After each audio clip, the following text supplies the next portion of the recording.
Throughout the 1970s, a number of trials were conducted to test if corticosteroids could reduce mortality rates in premature babies. The results varied. Alone, each small trial was unable to clearly determine if the drugs were beneficial. The uncertainty meant the drugs were not widely used for more than 2 decades. But, considered together, the trials would have shown that the definitive evidence was there and had been since 1981. In this film, we look at the rise of EBM. It's a story about how we've tried to learn from our mistakes of the past. Here at UCL and around the world, people are working to ensure that the medical decisions we make are as safe and as effective as possible. My name is Charlotte Holton, and today I'll be investigating the beginnings of the evidence-based medicine movement.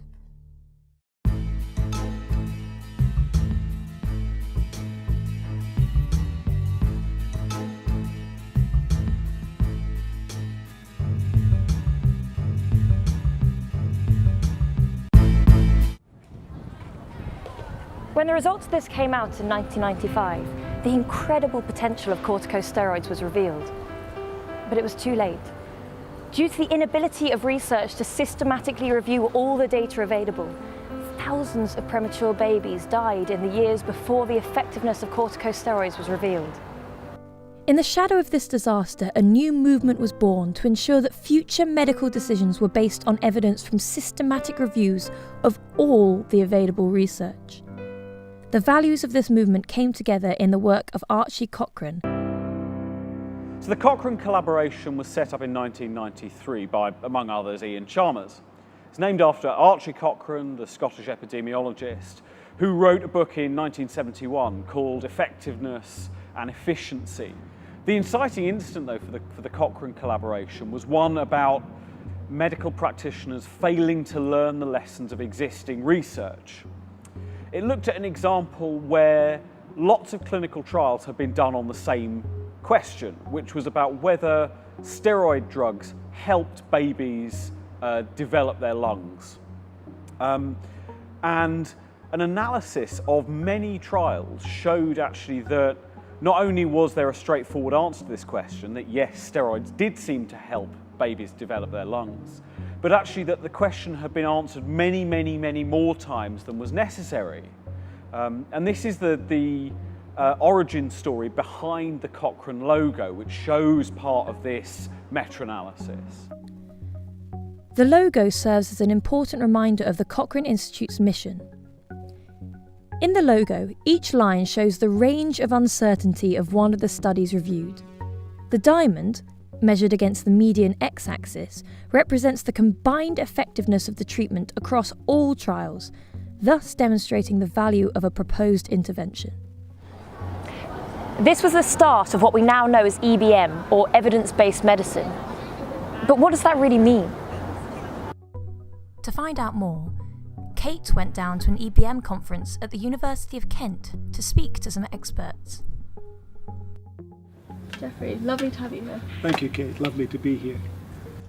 Evidence-based medicine started in the early 1990s with some people from Montreal who thought that doctors and others in healthcare were not using the evidence that was available properly. This was a bit of a shock to all the doctors and others because they thought they were. Yeah. And they would tell you, but I've always used the evidence. I've looked at the results of clinical trials, I've read articles, and I have acted on the evidence. And the people who started the evidence-based medicine movement said, no, you're not. So what were they missing? They were missing the totality of the evidence. So evidence-based medicine grew up as a way of studying all the available evidence on any subject that you're interested in. That's where it began. Since then, it has grown into a much wider discipline which deals with how you look at the evidence, gather evidence, how you assess evidence, how you interpret it, how you use it in clinical practice. And so there is evidence-based medicine and evidence-based healthcare, which deal with different aspects of the use of evidence. And that's what evidence-based medicine in a more general way is all about. A very good example, I've just been giving a lecture on mechanisms in evidence-based medicine and in clinical practice and in pharmacology. And one example that I quote is from a very famous doctor called Dr. Spock. Dr. Benjamin Spock was a pediatrician who wrote a book about baby care, which became a bestseller. It sold many, many millions of copies and was for a long time, and is for all I know still, influential in teaching parents how to take care of their babies. Right. One of the things that Spock said was, babies die in cot deaths. When they do, it's because they've been put on their backs. Right, from vomiting, And puking? his idea was that if they vomited, they would inhale the vomit and therefore die. Okay. His conclusion was, in order to avoid this, we need to put babies to sleep on their fronts. Okay. Well, there was no evidence for this.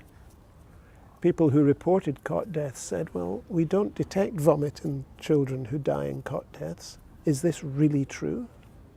And so people started doing clinical trials, comparing babies, or observational studies, comparing babies who had been put to sleep on their backs, babies who had been put to sleep on their fronts.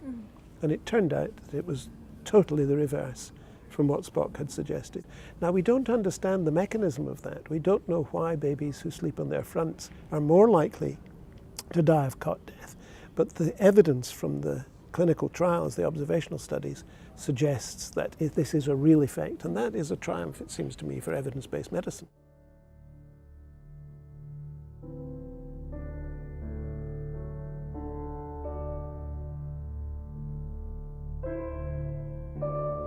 The rise of EBM was an important step for medical research, and progress had clearly been made from the mistakes of the past. Yet still in its infancy, EBM had problems of its own. We'll see in the next film how the movement to perfect scientific research still had a long way to go.